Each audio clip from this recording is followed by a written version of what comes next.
Okay, let's sew a slash pocket for a pair of pants or a skirt or something. Generally goes kind of on the side seam. I've done the pattern making in another video, and one of the points that I made in the pattern making video was just you need to ensure that you true this seam allowance here. And the reason is this. If you don't have this weird shape here, what happens when it gets folded back and when it's sewn is that trues this to here. If you don't have that, then you might have trouble catching this edge in the seam if the seam allowance isn't very big, and you could just have problems there. So just wanted to point that out. So I have my pieces cut out. This is the front of my garment, okay? This is the pocket bag, and that's going to go behind here, like this, okay? And then this is the pocket, and that goes behind, like that. The procedure is that this pocket bag and the front of the garment is going to get sewn together and turn through, and then this is going to get sewn together here. If you have any pleats or darts on the front of your garment, sew them in first.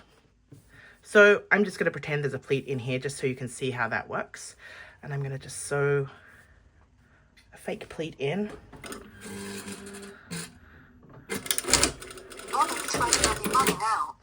There's my sewing machine talking to us again. I'm just going to go and press that and I'll be back. Okay, I'm ready to go. So I have my front here and then my pocket bag, and I'm going to place them right sides together, aligning this slash here. Now remember that this slash is on the bias, not the true bias, but you can stretch it out, so please do not do that. I'm just going to sew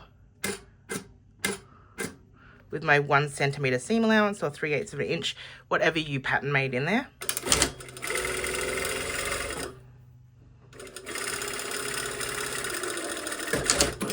Okay, so I've sewn that in.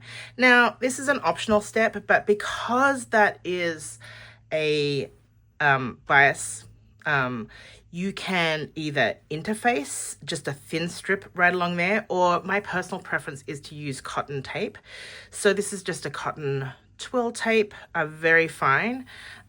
This is one of my favorite things that I like to add. So I'm going to put it in the seam, and so that when I turn it through, it's going to stabilize this edge and it will not budge. If you have ever had it where that slash kind of stretches out over time with the seam and looks a bit baggy, then this will prevent that. So you can do it on the first pass or you can do it as a second pass. The important thing is that you are going to lay it down so that most of the tape is within that seam allowance.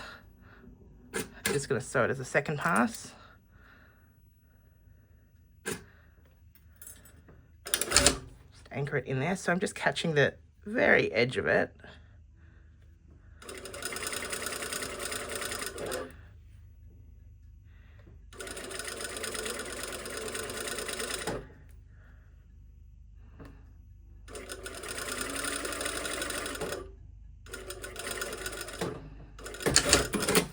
So you can see that I've just done that.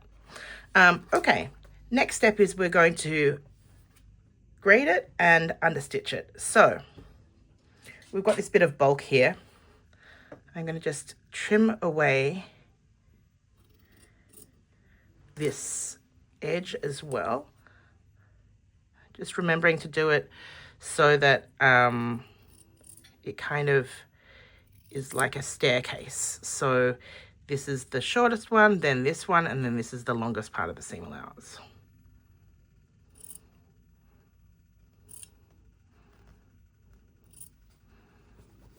It's a bit fiddly to try and do it on camera.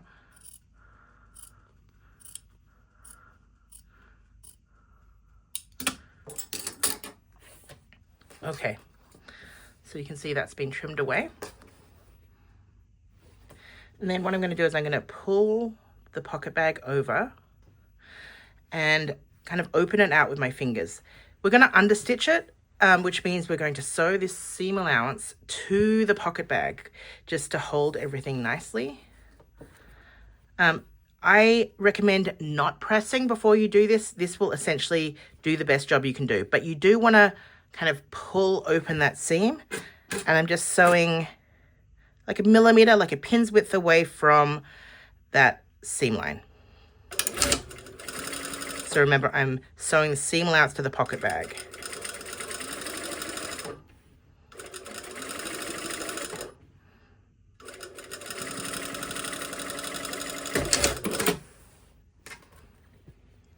There we go.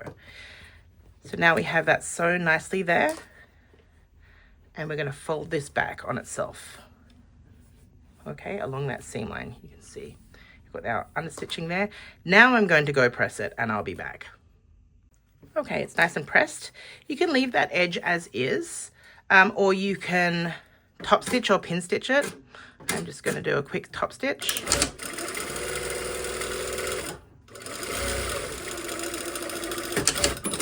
Okay, so let's turn to the back. Now you can see that because we trued that seam, everything is going to get caught into the seam allowance, which is what we want. This is the wrong side.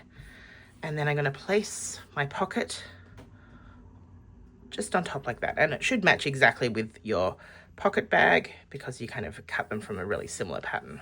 I'm going to just flip it over and show you. So you can see that's starting to look like a pocket there. Okay, now we don't want to see the stitching on this side, so we're not going to sew it all together. We're just going to sew the pocket and the pocket bag together. Sometimes you do want to see that stitching, but not in this case. So it's the pocket and the pocket bag are matching. I'm just going to get the front out of the way. I'm just going to sew those together using whichever seam allowance I pattern made. In this case, it was a 1 centimeter or 3/8 of an inch. This is why I curved the corner of my pattern, so it's really nice and easy to sew.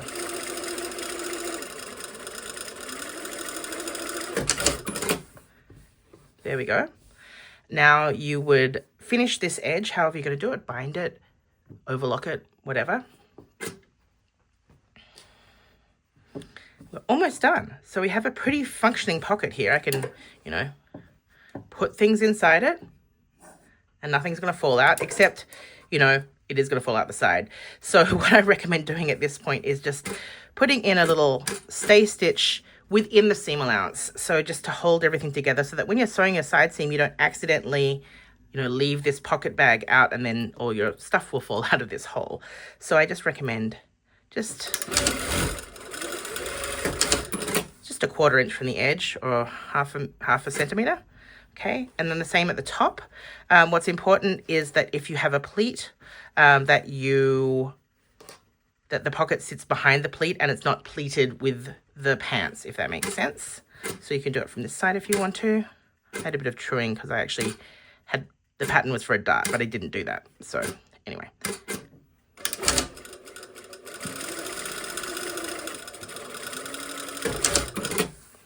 I'll just cut that extra ear off. We don't need that. Okay, cut my tape off.